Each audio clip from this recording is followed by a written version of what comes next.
बिहार विधानसभा चुनाव में करारी हार के बाद आरजेडी ने अपनी समीक्षा जारी रखी है। 119 विधानसभा सीटों पर मिली हुई करारी हार की वजह को तलाशने में फिलहाल आरजेडी जुटी हुई है। आज अगर बात करें तो मुंगेर प्रमंडल, भागलपुर प्रमंडल के उम्मीदवारों के साथ समीक्षा बैठक होनी है। प्रदेश अध्यक्ष मंगनी लाल मंडल की अध्यक्षता में समीक्षा बैठक चलने वाली है।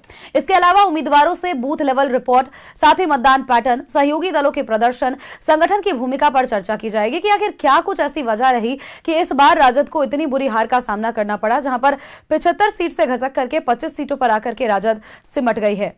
मंगनी लाल मंडल 10 दिसंबर को तेजस्वी यादव और लालू यादव को प्रमंडल वाइज सीटों का रिपोर्ट सौंपेंगे, जो कि उनको जिम्मेदारी ये बड़ी दी गई है, जो कि अभी तक सूत्रों के हवाले से अपडेट्स आ रही है।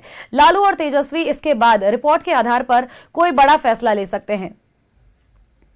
बिहार विधानसभा चुनाव में करारी हार के बाद आरजेडी लगातार अपनी समीक्षा करने पर जुटी हुई है और 119 सीटों पर हार का सामना आरजेडी को करना पड़ा है, जिसकी वजह फिलहाल आरजेडी तलाशने में जुटी हुई है। लगातार प्रमंडलों की तरह से अगर हम बात करें तो जगह जगह पर जाकर के समीक्षा बैठकों का दौर जारी है।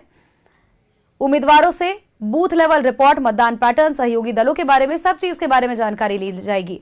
मंगनी लाल को यह बड़ी जिम्मेदारी सौंपी गई है।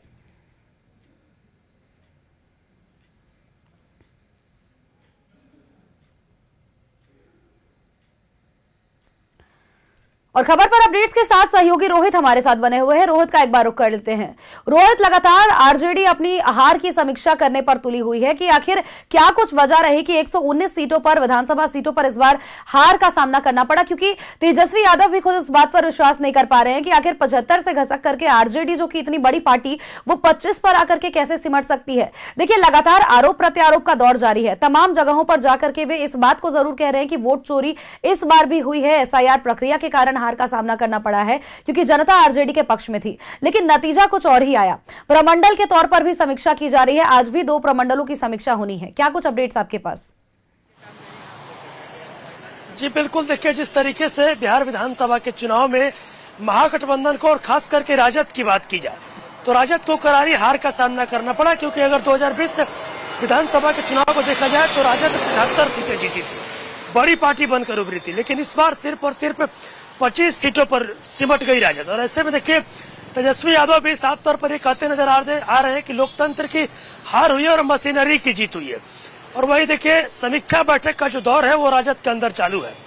दूसरे चरण का जो समीक्षा बैठक है वो 6 दिसंबर से लेकर 9 दिसंबर तक चलना है। और आज मुंगेर प्रमंडल और भागलपुर प्रमंडल का जो उम्मीदवारों के साथ जो समीक्षा बैठक है वो होना है। और ऐसे में देखिए, सूत्रों से मिली जानकारी के अनुसार 10 दिसंबर को जो राजद के प्रदेश अध्यक्ष है मंगनी लाल मंडल और जो राजद के वरिष्ठ नेता है अब्दुल बारी सिद्दीकी, उनके द्वारा तमाम जो प्रमंडल वाइज उम्मीदवारों के साथ जो तमाम सीटों की समीक्षा बैठक की गई है, उस समीक्षा बैठक का जो रिपोर्ट है वो 10 दिसंबर को लालू यादव को, तेजस्वी यादव को सौंप दिया जाएगा।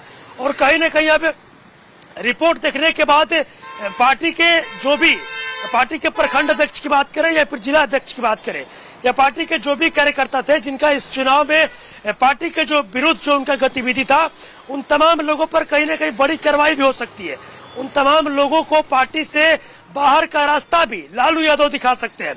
और देखिए, जिस तरीके से 119 विधानसभा सीटों पर हार का सामना करना पड़ा, तो कहीं न कहीं राजद जो है वो ये तलाशने में जुटी है कि आखिर चूक कहाँ पर आ गई, आखिर क्या कुछ वजह रहा कि इस बार जो पार्टी है वो सिर्फ और सिर्फ जो राजद है वो 25 सीटों पर सिमट गई। तो ऐसे में अगर बात की जाए तो 9 दिसंबर को, यानी कि आखिरी जो प्रमंडल वाइज का बैठक होगा वो पटना प्रमंडल का होगा। और सूत्रों से मिली जानकारी के अनुसार 10 तारीख को लालू प्रसाद यादव के पास, तेजस्वी यादव के पास जो राजद के प्रदेश अध्यक्ष है मंगनी लाल मंडल, अब्दुल बारी सिद्दीकी और साथ ही साथ और भी कई जो वरीय नेता जिनके नेतृत्व में ये जो समीक्षा बैठक की जाती है, जो रिपोर्ट है वो सौंपा जाएगा। और वही आपको बता दें कि देखिए, जिस उम्मीदवारों के साथ जब बैठक होती है, जब समीक्षा बैठक की जाती है, तो उम्मीदवारों से एक एक चीज पर पूछताछ की जाती है।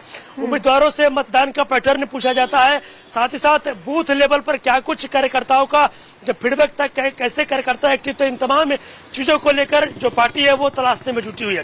साथ ही साथ सहयोगी दलों के परफॉर्मेंस को भी तलाशने में जो राजद है वो जुटी हुई है, और सहयोगी दलों का कितना मतलब समर्थन मिला वो भी इसमें जुटी हुई है।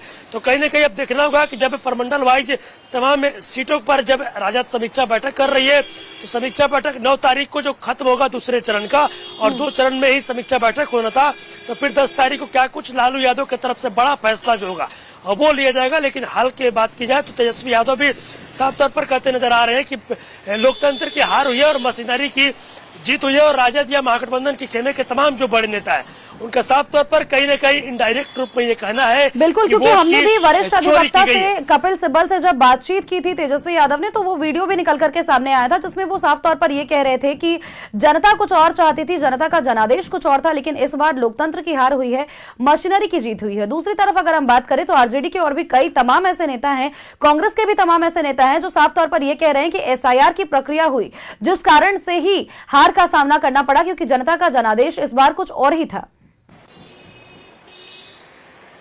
जी बिल्कुल, आपने सही कहा। देखिए, महागठबंधन के कई जो बड़े नेता हैं वो ये जो हार हुआ इस हार को स्वीकार करने में वो तैयार नहीं है, और उनका साफ तौर पर यह आरोप है कि मशीनरी की माध्यम से जीत हुई है, और साफ तौर पर उन लोग का कहना है कि लोकतंत्र की हार हुई है। और कई महागठबंधन के जो बड़े नेता हैं वो साफ ये कहते नजर आ रहे हैं कि वोट की चोरी की गई। और वहीं देखिए, एसआईआर की अगर बात की जाए तो एसआईआर को लेकर बिहार में राहुल गांधी की बात करें या फिर तेजस्वी यादव की बात करें या फिर महागठबंधन के तमाम जो घटक दलों के लोग थे वो वोट चोरी के खिलाफ यानी कि एसआईआर को लेकर विरोध प्रदर्शन भी किया गया था।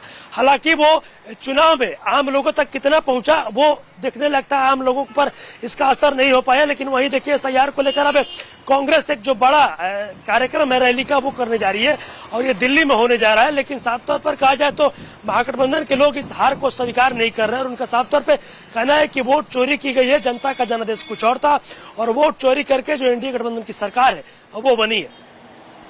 बिल्कुल रोहित, और कहीं ना कहीं देखिए ये कोई पहली बार नहीं है, इससे पहले भी कांग्रेस की बात करें, चाहे महागठबंधन की बात करें या फिर आरजेडी की बात करें, वे हमेशा से संवैधानिक संस्थानों पर इस तरह के आरोप प्रत्यारोप का खेल लगातार खेलते ही आए हैं। लेकिन हालांकि अगर हम देखें तो सत्ता पक्ष का ये साफ तौर पर कहना है कि अगर उनके पास कोई सबूत है तो वे सबूत जरूर पेश करें जिसके आधार पर आगे की कार्रवाई की जाएगी। लेकिन ऐसा अभी तक कुछ भी देखने को नहीं मिला। अब देखने वाली बात यह है कि जो लगातार समीक्षा बैठकों का दौर चल रहा है इसका फलाफल क्या कुछ निकल करके सामने आ पाता है। बहुत बहुत शुक्रिया तमाम जानकारियों के लिए रोहित।